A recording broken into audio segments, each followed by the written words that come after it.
I'd like to call to order the meeting for the joint meeting for the Rules and Open Government Committee and Committee of the Whole on today, May 5th. And staff, if you can call roll, please. Arenas? Here. Cohen? Here. Davis? Here. Morales? Here. Jones? Thank you. You have Okay, and we have our first item up, which is the review of the final agenda for May 11th. You can bring that up on the screen. We have pages 1 and 2, 3 and 4, 5 and 6, and we have 7 and 8, and 9 and 10, 11 and 12 and 13, 14, 15 and 16, and we're done with the substance there. I don't think there's any ad sheets, correct?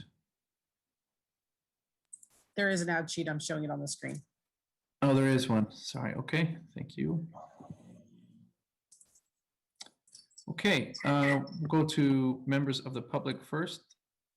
And if you're joining us by Zoom, you can use the raise hand feature.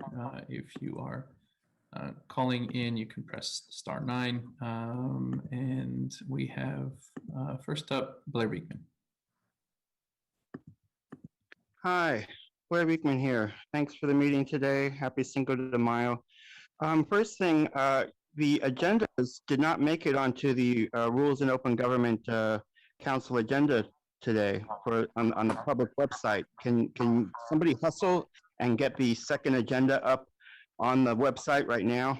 I would like to look at it before the second meeting item. For the rest of the time I have for the items here, for the fireworks issues, you know, my belief is that, you know, we're at a point where fireworks and guns, I think we've gathered enough data at the local level on these things. We can now bring this to a state and federal level and work on it at that level. And I think it's a much better way to address the issue, and it can definitely avoid arrests at the local level and put the blame, you know, in the trading of these things and not at the local level. There's another item, there's mental health issues, Mental Health Month, and SJPOA, renewal of contract issues. I think these things are interestingly connected, which describes, you know, the great work of city staff to want to connect these sort of things. I hope you're working on the peer review ideas. It's an important concept. I'll talk more about that at public comment. And finally, with the San Jose clean energy things, I tried to say last night, you know, it's really, can someone mute themselves, please? There is you know, we got to prepare for a future of subsidies and how to be proactive and creative with the future of subsidies. And please, someone mute themselves at this time, please. And it's from that we have to be really creative to consider our future and really work towards renewable energy ideas and not just settle for this natural gas system we're currently in with the mayor. Thank you. Thank you, Blair. And sorry, Tony, I think you are not on mute. And we have next up is Prince Sahora. Hello, thank you for having me on to participate in the city council meeting under the San Jose City Charter. So as you know, I have my bachelor's of science degree in justice studies, San Jose State University. I'm a judicial intern with Judge Socrates Peter Manukian of the County of Santa Clara Superior Court and Stanford Community Studies student. And I'm researching to become a post-secondary educator. I'm from San Jose, and I just wanted to tune into this meeting to study the experience of local politics, being a U.S. citizen from the city of San Jose. I just had a quick question regarding the visit of Prime Minister Narendra Modi to the city of San Jose. I wanted to just get the city's take as to the impact of the visit of that prime minister from India to the city. Prince, I'm sorry to interrupt, but right now we're taking comment on our May 11th agenda. And Okay. so that visit is actually not part of the May 11th agenda. If you had comments on the May 11th agenda, you can continue now. If you wanted to ask something different that maybe not on the agenda, as it sounds like you are, we do have open forum at the end of the meeting today, and it actually should be a fairly short meeting, so you can Okay, have that open. comment then. Okay, yes, thank you for informing me. Yes, thank you. You're welcome. Thank you. Okay, and another hand. So just to ensure for comment again, we are taking comment right now on the tentative agenda for May 11th council meeting. And next up is Gabriel Hernandez. Yeah, can you hear me okay? Yes, we can. Yeah, I'm not sure if the item is on the May 11th agenda. We'd like to request that maybe 5 o'clock so community can participate in the discussion. It is not on the May 11th agenda. Okay, thank you. Thank you. Okay, that's all of our public speakers. And I will mention to Tony, I also tested it out. The May 18th link does not work, as Blair was pointing out. Do we know if that is working now? Is that something that we can get live? It will take about 10 minutes. I just repushed it. The edits came in really late on those. Okay. It just didn't push. Sometimes we have to do it 2 or 3 times, and when it comes in late, we don't always have time to double check it. So I just went and repushed it. We can page through it a little slower. Yeah, what I'll do is I'll read through it slower, so then that way we actually can allow everybody to have a chance to look at it. Now I'll go over to my colleagues though, and we are on the May 11th agenda. Let's see if there's anybody that has any comments on time certain or changes. I know that I believe last week, if I'm recalling correctly, Councilmember Arenas, there was an item that you were interested in potentially having a time certain on. I apologize, I'm blanking. I think we had said we'd save it for this discussion, but go ahead, Councilmember Arenas. Thank you, Chair. Yeah, the item that I was hoping that we could put it for time certain was 8.1, the public hearing approval for the annual action plan for Department of Housing and Urban Development. I think we said 5 o'clock would be a good time. And then also, aside from that, I know in the ad sheet, there's the response to the City Council direction for sanction encampment. And I think that also should have a time certain, but I'm open to what the committee members think is appropriate for both of those items.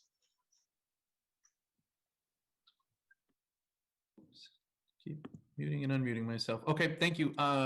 Looking at the agenda myself, I don't necessarily see items ahead of time that may potentially take too much time, but obviously we can never really gauge that. And so I think 5 o'clock is a good estimate. I might suggest even a little sooner if we don't want to be delayed in anything, but my guess is that could be a good time regardless. So I'm comfortable with 5 unless somebody else thinks that a little sooner would be better. Councilmember Davis? Yeah, thanks. We had a hearing on the same item, 8.1 already, and they presented on it. There were not very many public speakers, I think maybe 2 or 3. So I guess I'm not sure we need to have for the final hearing, which usually had the second time we hear something, we usually have fewer, not more. So I don't really see a need for 8.1 to be at a time certain. I guess unless Councilmember Arenas, you have other intel about a group that maybe missed it the first time around and wanted to come. I guess I just don't see the point of having a time certain on that item. Go ahead, Councilmember Arenas, if you wanted to respond. Yeah, I think that is I'm open to either one, but I do think that sometimes our community members miss the first go at it. and this is the second bite of the apple, and I'd hate for our community members or our stakeholders to miss an opportunity. But yeah, I'm open to being flexible. I think, like you said, Chair, there's not very many items. We could say not before 5. I think this one would be appropriate for that. And if I believe that the second item that I mentioned is a little contentious, I think we do need to have maybe a time certain for that. And like I said, I'm also open to the committee members in terms of time suggestion for that one. I'm sorry, what item was the second item? I missed that. It's actually this, it's on the same item, Councilmember Davis, on 8.1. It's just a separate update, I believe. Is that, am I? No, it's from the Chair Perales. It's the ad sheet. So it would be 8.3, and it's our response to council direction around sanction encampments. So obviously you guys can do is what you see as pertinent. I would agree with Councilmember Perales. The agenda is fairly light with the exception of those 2 items. So I would recommend the sanction encampment item maybe do not before 3, and then the HUD item not before 5. And you would probably not need a dinner break and get through the day fairly early. Okay. Councilmember Arenas, how does that suggestion sound from Lee? That's great. Great suggestion. Thanks, Lee. Okay. And can we take that as a motion then, Councilmember Arenas? Yes, motion to approve with that. I think item 8.1 not heard before 5, and item 8X on the ad sheet not heard before 3. Great, thank you. Can we get a second, and then I'll hand it over to Councilmember Cohen. Second. Thank you. Councilmember Cohen. Yeah, no, I mean, I'm okay with those time certain. I feel like there's a lot of things on this agenda that could have public interest. We have, and actually, it's famous last words to say it looks like a short agenda because we have the pension obligation bond issue with 3.4, which I think, given the long conversation we had before, if we're giving direction on how to proceed, could take some time. I also think that potentially the Joint Powers Authority one, has a lot of interest, and we'll have some discussion and debate. And I think the public has a lot of interest in the fireworks issue, which, may also want to have. I don't know how to time certain all of those. I don't think we should, but I just wanted to call attention to the fact that, well, it looks like a fairly short agenda. There's a lot of things that I think could have public interest. And we didn't even mention the clean energy service and rates, and people will be interested in energy rates as well. So these are all issues that I think could have public interest and a lot of folks coming for. So just wanted to have everyone, I guess, be aware of that as we're thinking about the schedule. Yeah, thank you. And I think with this, as we know, that this is a little bit more flexible of a recommendation when we say not to be heard before versus a time certain. And so I think this provides a little bit of better flexibility. So I'm comfortable with that. And before we take the vote, I'll restate the motion so that our chair can vote on it. So we have a motion, Chair, on accepting the council agenda for May 11th. With a not to be heard before 5 for item 8.1 and a not to be heard before 3 for item 8.3, which was on the ad sheet. Thank you. And now, Tony, if we can get a roll call vote, please. I just want to confirm this includes the ads, both ads. Including both ads. Thank you. Okay, Arenas, Yes. Cohen, Aye. Davis, Yes. Perales, Yes. Jones. Hi. Thank you. Or I should All say right. yes. Hand the gavel over. Welcome. Thank you, Councilmember Perales, for holding it down. I appreciate it. Just so everyone knows that I was testifying before the Assembly Local Government Committee about the AB 1091, and we went down in defeat 7-0. So I might not be asked to testify again. So on to the next agenda, which And is, I'm sorry to interrupt, Chair, but we had made a note that we would go slowly through this next agenda because it was not posted yet. oh, okay, thank you. So the agenda for May 18th, and we will slow roll this agenda.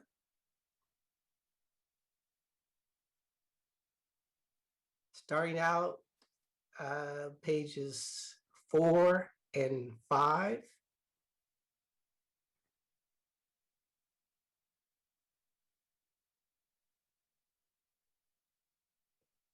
Pages 6 and 7.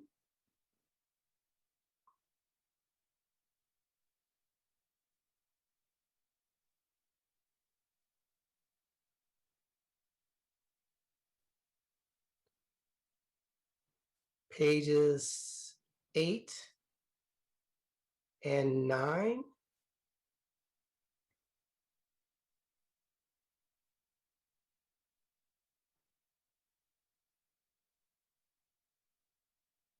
Pages 10 and 11.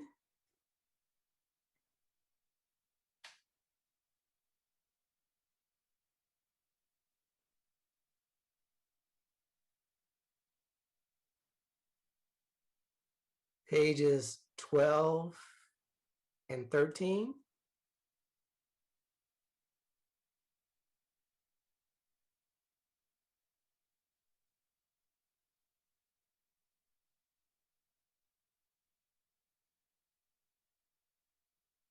Pages 14 and 15.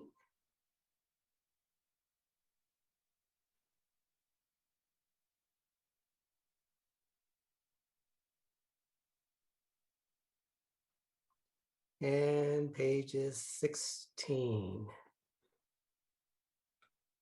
All right, so I'm gonna go to public comments. Blair, go ahead.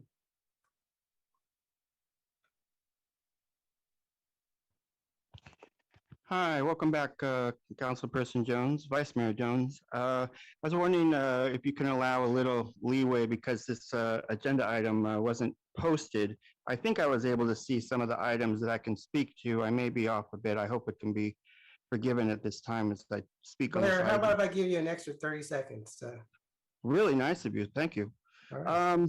Yeah, okay, so for this item, what I could see was that there's budget issues that will be relating to COVID, and there's a March 17th special meeting on the issue, and that there was also issues of digital inclusion and Vision Zero with working with the MTC. So you know my feelings about open public policies for digital inclusion and Vision Zero. It nicely connects, all these three things connect the ideas of open public policy for this technology and these practices. And a reminder from yesterday's great meeting that, you know, there's a lot of different ways to connect the many different programs that you're working on. And there's many different variations, and it's finding those connections that can be fun and important. So thank you. What else was I going to say? Oh, about the budget ideas in this era of COVID. You know, I was really impressed yesterday with today's meeting. And for myself, you know, it kind of gave me a way that I can understand how I can work and think. And, you know, with these really good, you know, proactive programs that we used to consider before the age of COVID and now moving forward out of COVID, you know, I'm trying to consider what can be larger questions of how exactly do we accept federal funding ideas and its practices of socialism, basically, that we're all familiar with and understand. I hope this can be a time we can be more accepting of what can be quote unquote socialist ideas. And together, I think that's how we can move forward at this time. But I think we need the healing of understanding that these are socialist ideas and that it's okay to practice these ideas. And if we can have a consensus on that, that's how we can consider how to move forward into our future. And so thank you for your time. I hope in my previous public comment it wasn't too messy or shrill sounding and my words were heard. So thank you for your time. Thank you, Blair. Scott? Great. Good afternoon, everyone. Scott Largent. I attended a couple of these meetings before, so I do understand the preparation of the agenda. My question, suggestion, or asking for the council to accommodate is in regards to the item for the sanctioned encampments. What I've been trying to do, a lot of the people that I advocate for are disabled, elderly. It's very hard for them to leave their tent, their shopping cart, their sleeping bag. It's just hard. And you would think, even though these meetings are remote, that, oh, okay, it should be totally easy. It's also very difficult to keep a charged cell phone when you're using the Obama phone. Sometimes the Zoom app doesn't work properly. What I'm getting at is I have been taking video comments of people that have been dealing with being swept throughout our community, people that have lost RVs and cars, and they're very powerful public comments. And I would like to get permission to play these at Tuesday's meeting. And of course, I realize get everybody to fill out the speaker cards, maybe get some extra ones filled out in case the time has dropped down to 30 seconds. I am going back and forth right now with the clerk's office. I'm hoping this is something that the city can accommodate. At our county board of supervisors, if you submit a video within 48 hours, it can be played. And these are not, videos that are going to be much of a problem. This is what people see on a daily basis on our streets. If there's any nudity, of course, I fuzz it out. If there's swear words, I mean, this is a lot of what really does happen on our streets. And I'm hoping I can get approval to do this. I just think it would be better. And also, if we could also have the video end of things when we're on here, I think that would be appropriate too, so the public can be seen, not just heard. So thank you. Thank you, Scott. Okay, bringing it back to the committee. Can I get a motion, please? Move approval. I'll second. All right, it's been moved and seconded, and there's no comments. So Tony? Arenas, Yes. Cohen, Aye. Davis, Yes. Corrales, Yes. Jones. Yes. All right, on to the public record, and we have a speaker. Go ahead, Blair.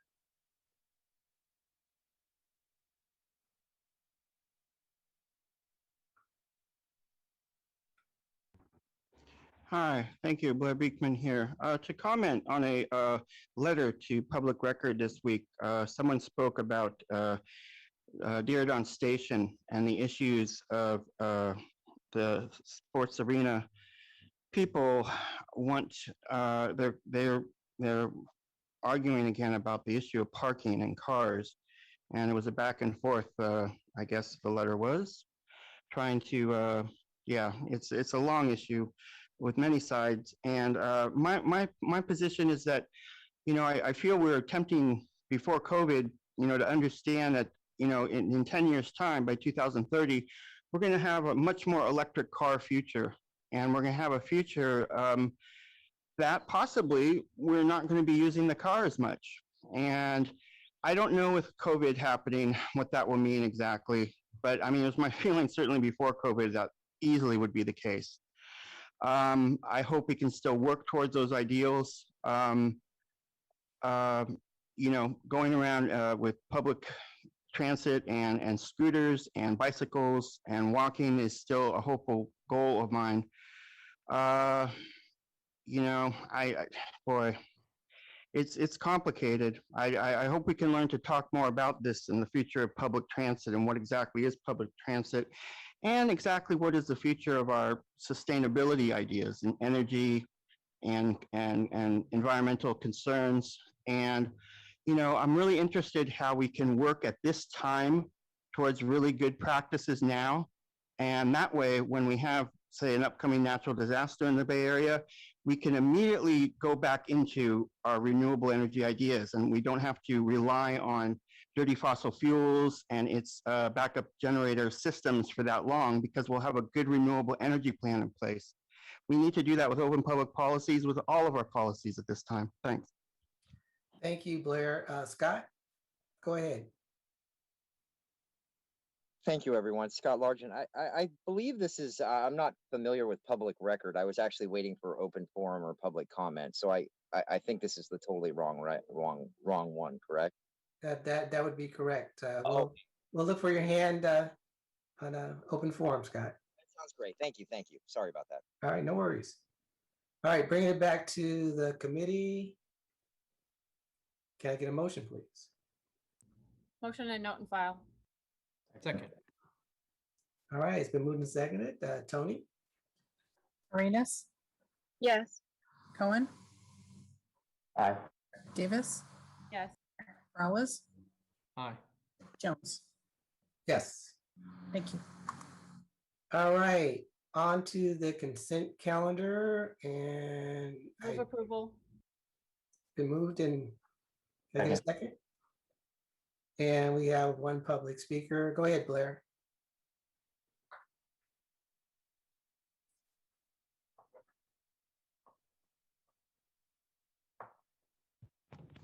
Hi, Blair Beekman here. I'm hoping this item has the Filipino flag raising, the Indian ceremony, and the dumpster day issues all rolled into one.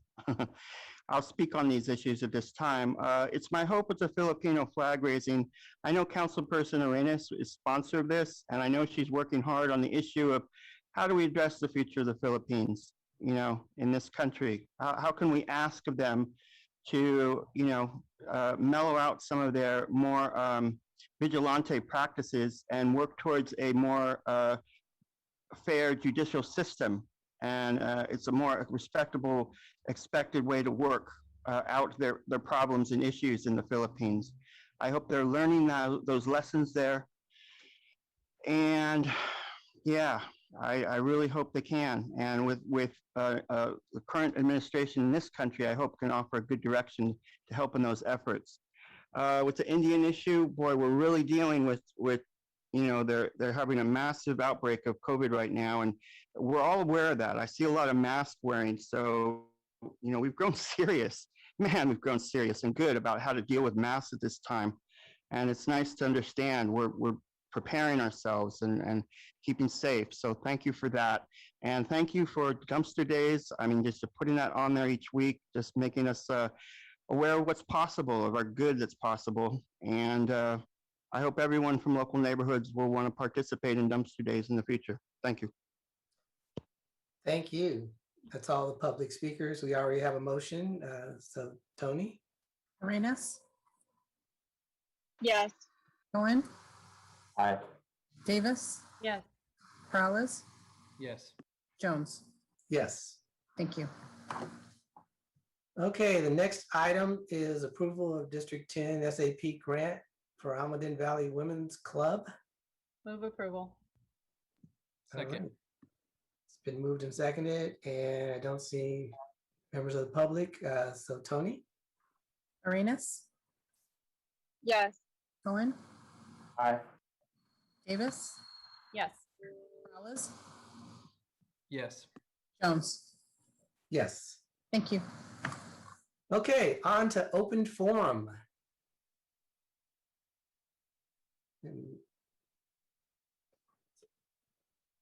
Sandra is first. Thank you very much for your time. First, thanks to City Manager Sykes for his prompt response to the concerns that have been raised about bias in the planning and housing departments in regard to the elimination of single-family home zoning citywide, also known as opportunity housing. He stated that he had, quote, heard concerns from others, and I have connected with the staff to ensure expectations are clear that I do expect a factual and balanced approach to our work, end quote. Second, in addition to reminding the staff, I have expectations that corrections will be made. For example, all dwelling podcasts should be reviewed, and if biased or unbalanced, should be removed or an additional podcast produced. For example, podcast 2 only had a proponent. A second podcast with members from the Planning Commission who opposed could be interviewed, or members from the Minneapolis Planning Department that has opposing views to the proposal. Also, there are environmental activists who have concerns about the proposal that could be interviewed. There are numerous options to correct the unbalanced dwellings podcast. Second, The webcast and website and all the city presentations need to be updated to clearly state that opportunity housing is the elimination of single-family zoning citywide. Additionally, the now famous statement that San Jose is 94% single-family housing needs to be corrected. It is my expectation that city staff will walk the talk of providing, quote, factual and balanced approach, end quote, to their work. Third, I want to thank the staff for their willingness to participate in after-hours community meetings, their willingness to answer questions, and their professionalism when I have communicated with them. They are an impressive team. We just need more factual and balanced approach in their work. Thank you for your time and consideration. Thank you. Scott?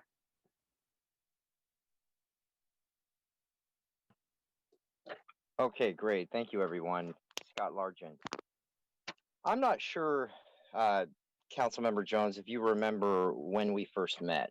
I made it over to a community meeting that you had over at Calabasas Park, spent several hours in there, waited till the meeting was over. And I actually went up, I talked to I believe your chief of staff at the time, tried to be as respectful as I could and tried to lay my grievances on the table that I could not access my RV or my property. Mm-hmm. Council member Raul Perales. I'm not sure if you remember when we first met. I went to a community meeting over on a church on, actually it was a Coffee with a Cop event. And I do appreciate that you gave me an ear in a way. We went out in the parking lot, talked for about 20 minutes. I did the same thing with the police chief, the assistant chief, the sheriff, the tons of different councilmen and women.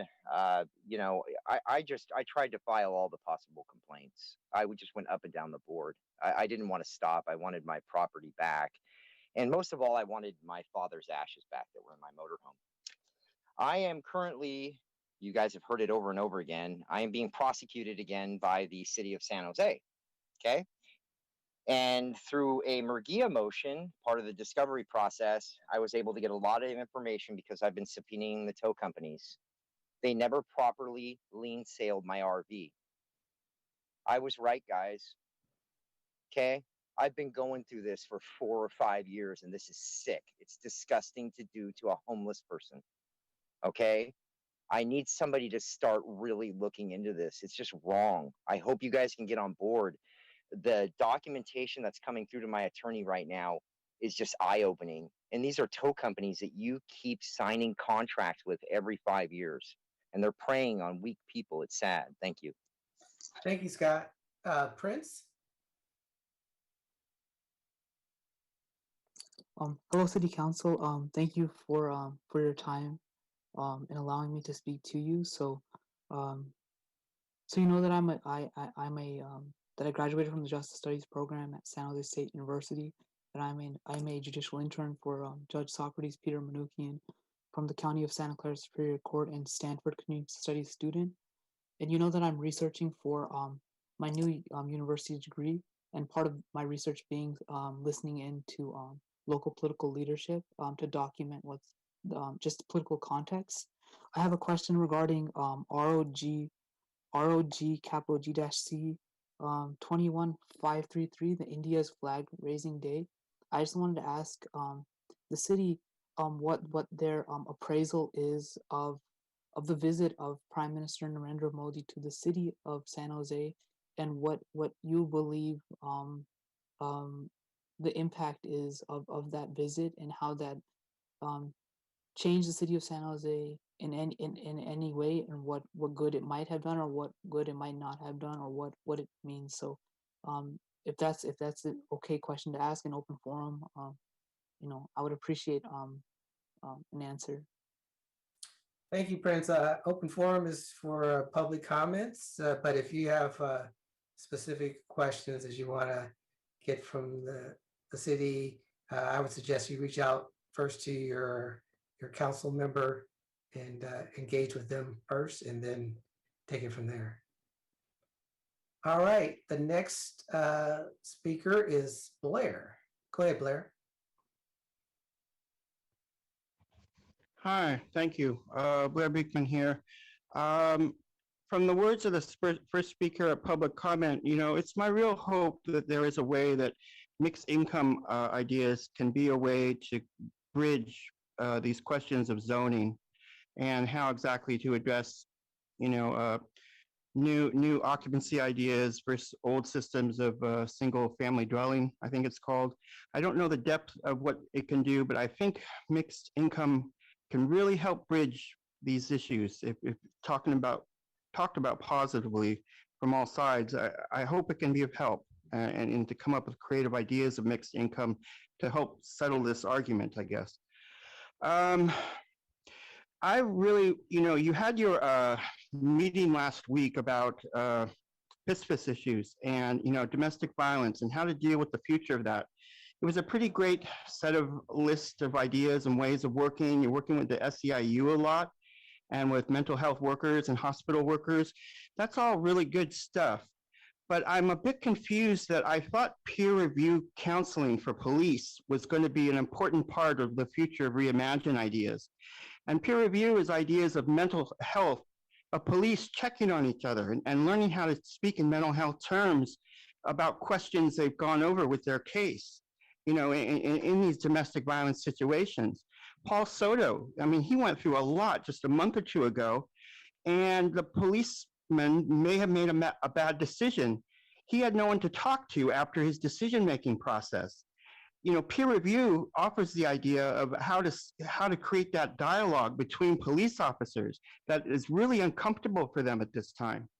And so I'm a bit surprised that, you're not talking about this more. It brings up questions where these sort of ideas come from, and I think they're vetted well. And if you don't trust them at one level, in another level, we have to learn to trust these sort of programs. Thank you. Thank you. That's the last public speaker. So this meeting is adjourned.